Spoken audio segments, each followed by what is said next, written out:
I still don't know where the story comes from. I can actually see that universe. I see the characters, I hear their thoughts, I feel their emotions, and I describe what I see. That's how I write.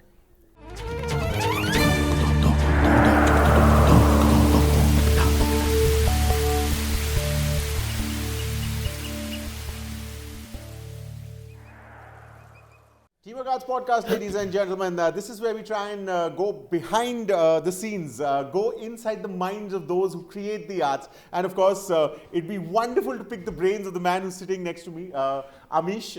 His new book in the Ramchandra series, of course, The War for Lanka is out. There's the Shiva Trilogy, of course. The Immortals of Meluha, of course, is literally what its name suggests, the first word. It has become immortal in the popular literary culture, so to speak. Amish, thank you very much for joining us on the Teamwork Arts Podcast. Thank you, my pleasure. Pleasure meeting you guys. It's wonderful the fact that you are making our own history very accessible to us and making it a little, dare I say, sexier. But that's one word my publisher shouldn't use. Yeah, which is why we can take the liberties on in the verbal scale, so to speak. But tell us, I mean, let's start from the beginning. There was the MBA, and then there was a desire to write. Was there? No, actually, and which is why most of my business school friends or school or college friends, whenever they meet me, they usually ask, "Sach bata, actually kisne likha hai?" Because I never displayed any creative abilities when I was in school or college. I was always what you would call a left-brained guy. I graduated in mathematics, BSc in mathematics. Did an MBA from IIM Calcutta, as left-brained as they come, academically oriented. I did sports as well, boxing, gymnastics, but nothing creative ever. Immortals of Meluha is the first piece of fiction I've ever written in my life, and I think it's a blessing. I've always said that Lord Shiva has blessed me. Why I don't know, but I'm grateful for it. And that's the beauty about blessings, right? You never know why you receive them, but he blesses those who need it the most. I love the humble brag. It's beautiful. it's absolutely wonderful. But we've of course had an interaction earlier as well, where you told us a brilliant little story about how your left brain collided with your right brain in the rectangles of an Excel sheet. You literally tried to write a book on the Excel sheet, didn't you? When this idea for this book came to me, Immortals of Meluha, and I had no idea how to write. I had never written any fiction before, nothing, absolutely nothing, not even a short story in school. So I read these self-help books, and I always say if self-help books actually worked, then they should stop selling. Right. So obviously, there is a book called How to Write? There is. Okay. There are tons of books. Okay. So I actually read them, and they have all these standard algos, on how you should write, and you should make these character sketches, and they suggest structures for character sketches, and they suggest that you should make a story flow, and all stories have to be a 3-act structure, because which, as you know, is the Aristotelian structure, because apparently that is the only way to write. And then you should make a date plan, a disciplined date plan, so that write a minimum number of words every day. So I actually did all that. I made a proper. So you actually shackled yourself in those. I made an Excel file for the hourly plan. I made a PowerPoint presentation for the story flow, with an actual flow chart. I made character sketches, and like most MBA type plans, it was a total flop, obviously. The story actually started flowing when I gave up that plan, and I just let it flow. There's this wonderful line. Thank you for the disturbance. No, I'm joking. There was this wonderful line I had been told once, that you have to. Don't write the story with the arrogance of a creator. Write it with the humility of a witness. That is, you're not creating the story. You're just someone who's being given the privilege of entering a parallel universe and seeing the events that happen. And that's how I write. That's how I write till today. So I still don't know where the story comes from. I can actually see that universe. I see the characters. I hear their thoughts. I feel their emotions, and I describe what I see. That's how I write. Also, there's also a lot of due diligence that you do as well. I mean, of course, there's the storytelling bit, which is the creative aspect. Were you a banker in your previous life? You take No, I'm just writing and you make due diligence. Seriously. I thought I'd make you comfortable.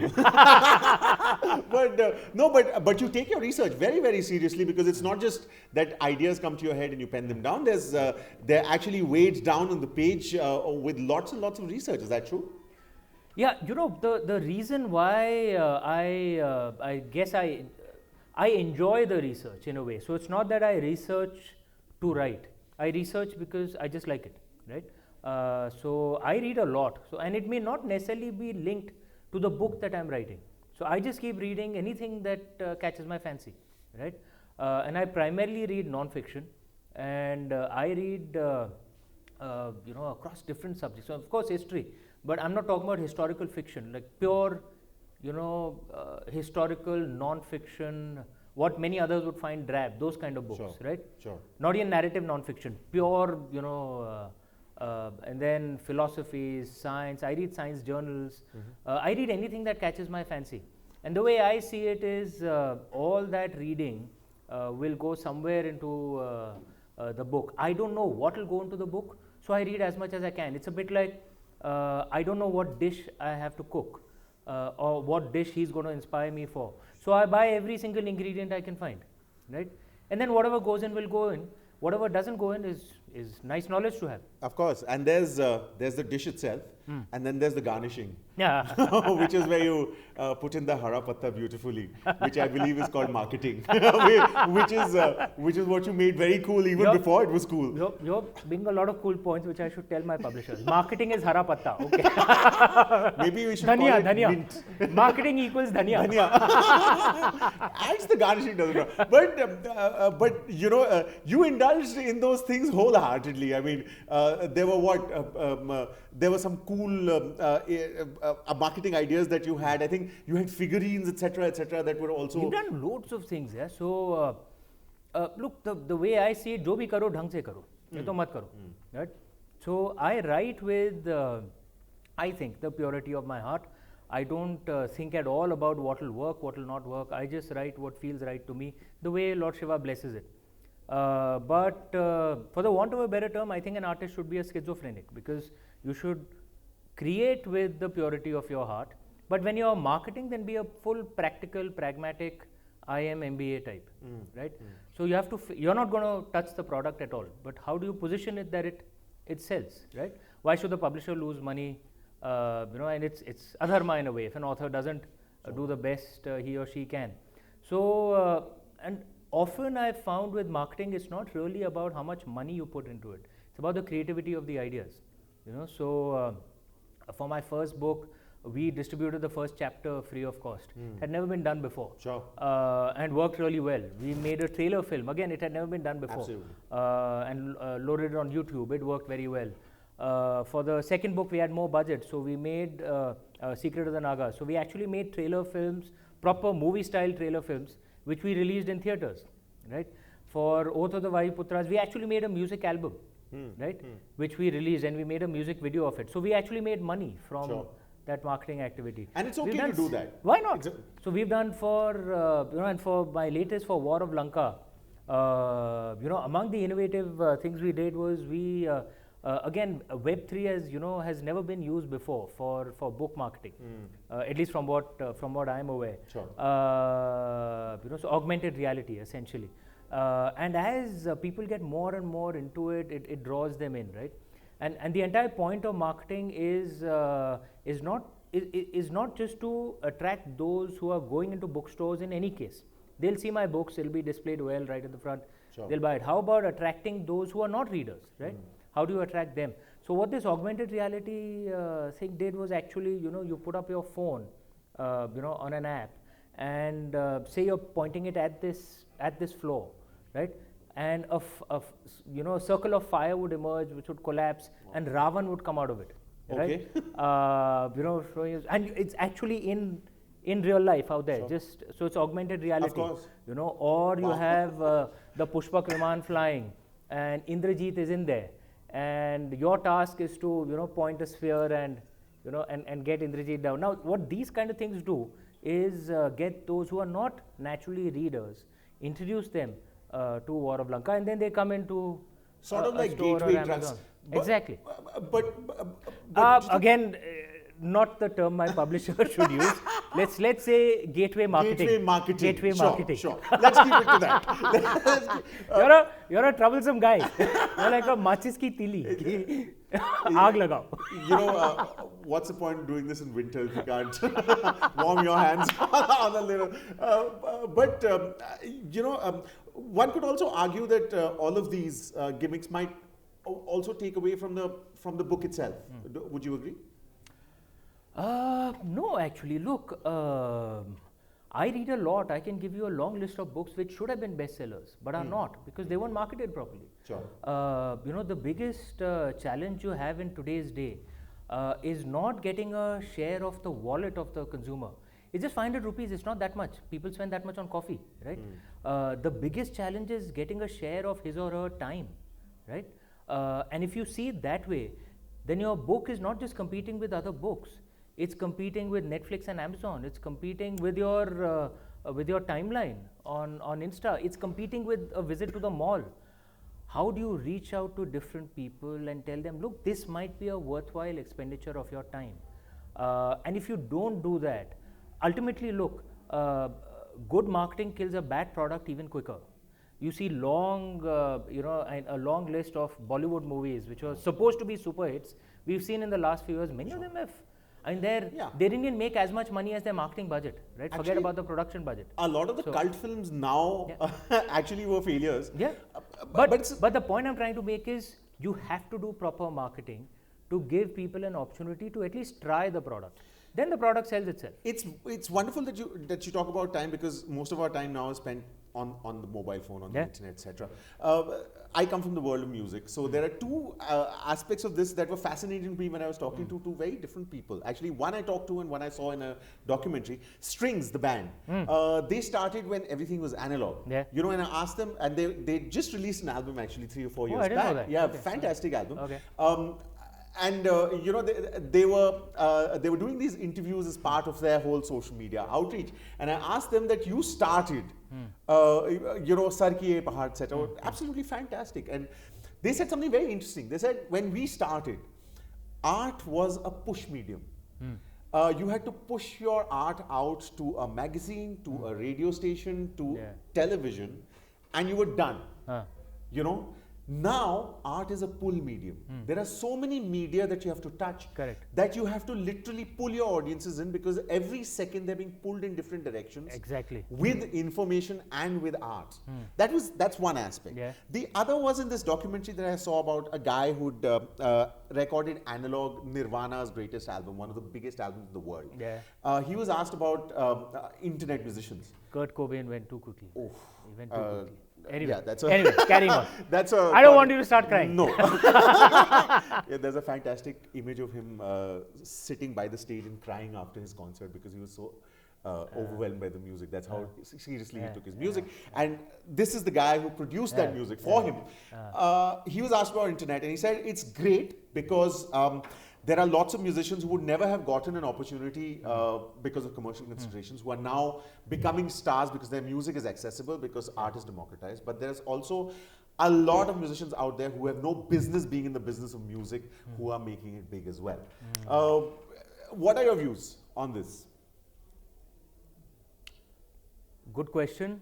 I'm also a diplomat, and an answer occurred to me, so I'm also a diplomat. I'll answer this a little carefully. There is a country further to our west, beyond Pakistan, which is technically a democracy because there are elections. And India is also a democracy. In that country, however, a candidate cannot stand for elections just by himself. They have to apply to a guardian council of mullahs who will decide whether the candidate is worthy of standing for elections or not. And it's a bit like gatekeepers in the music I was about to say gatekeeping, who would decide whether you're worth promoting or not.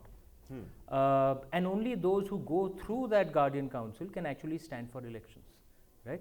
And then elections happen, and then so whoever is controlled becomes the leader. There have been almost no change of guards, change of power out there. In India, it's a free for all. Okay, you and I can stand for elections. For sure. All we have to do is pay that deposit, and people do.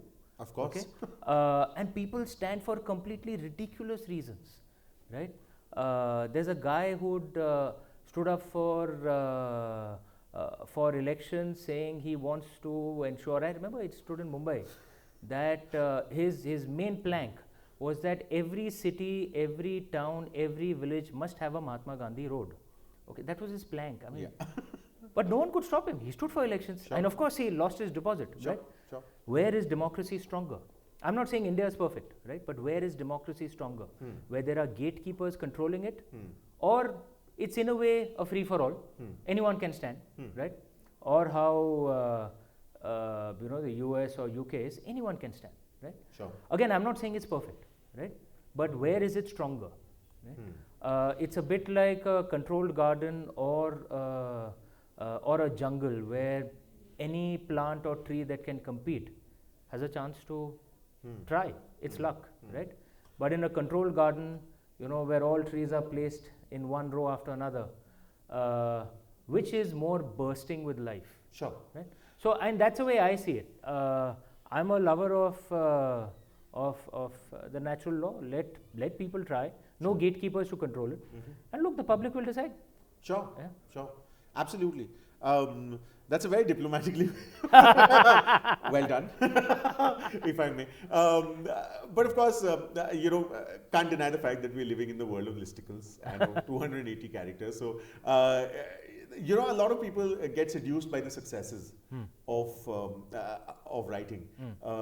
The process sometimes every 30-second reel has probably 9 reels that failed before the 10th reel became viral, etc.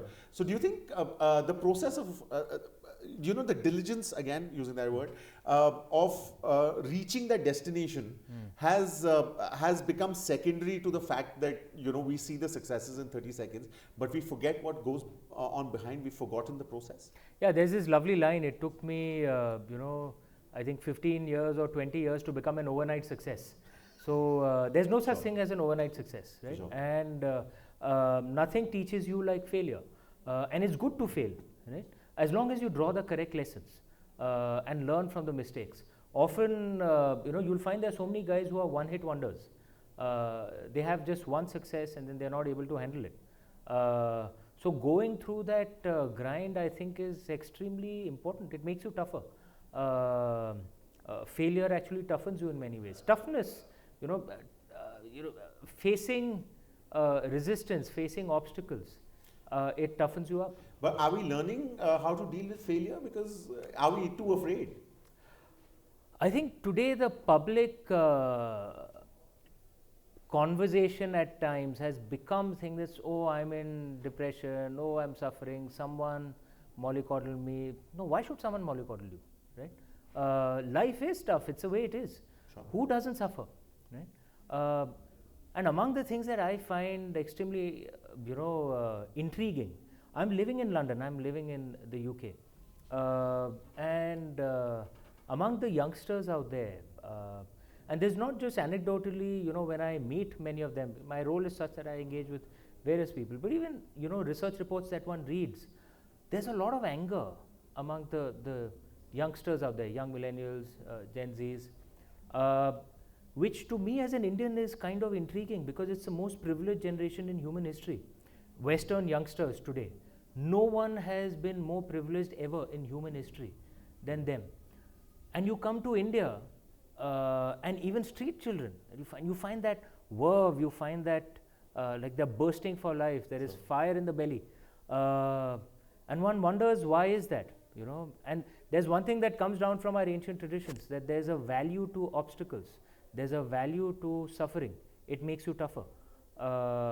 And if you find no obstacles in life, your mind goes into a spiral.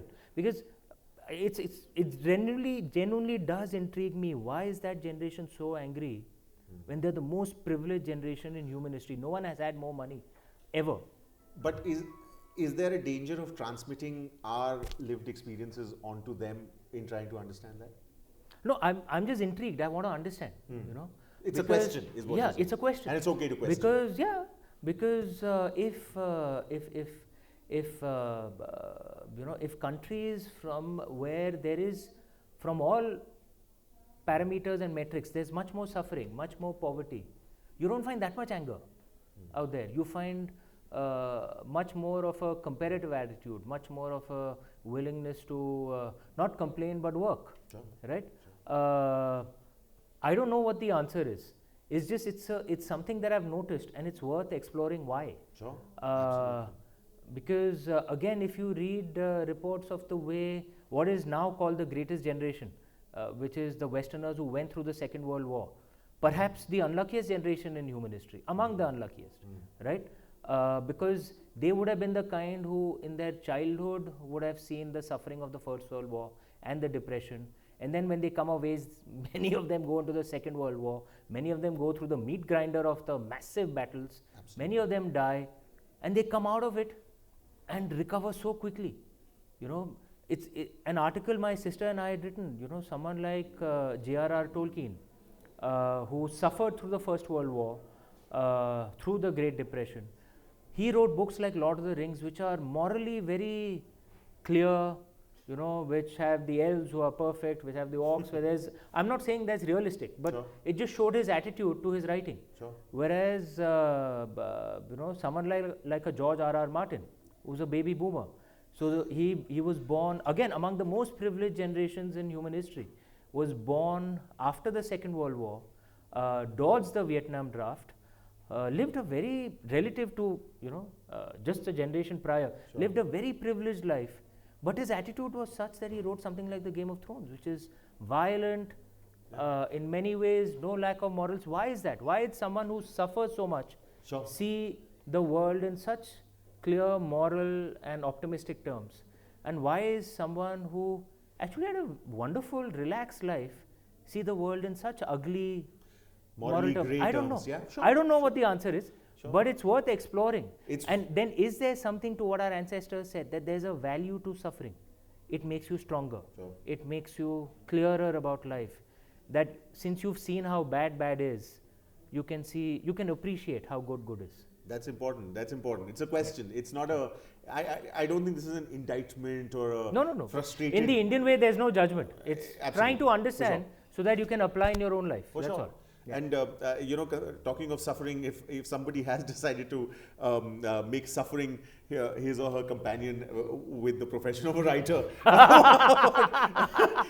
in 3 to 5 points, what would be your advice to them? Oh, it's not suffering at all, man. Look, it's like I was just waiting for you to say that. If you enjoy the process of writing itself, what you write so much, genuinely, then you don't care about whether it's a success or not, right? You need a job on the side to pay the bills. I had a job on the side for my first 2 books. I resigned only after my second book when the royalty check became more than the salary. Very pragmatic and boring. But if you enjoy the writing process itself so much that you genuinely don't care, then writing itself is like a spiritual process. You'll be among the happiest people around. So what would your advice be? Listicles, 3 to 5 points. Listicles, 3 to 5. Write with the honesty of your heart. Don't care about what others think. Second, you need something to earn money, unless mommy and daddy bank have left a lot for you. So have a job on the side. No dishonor in that.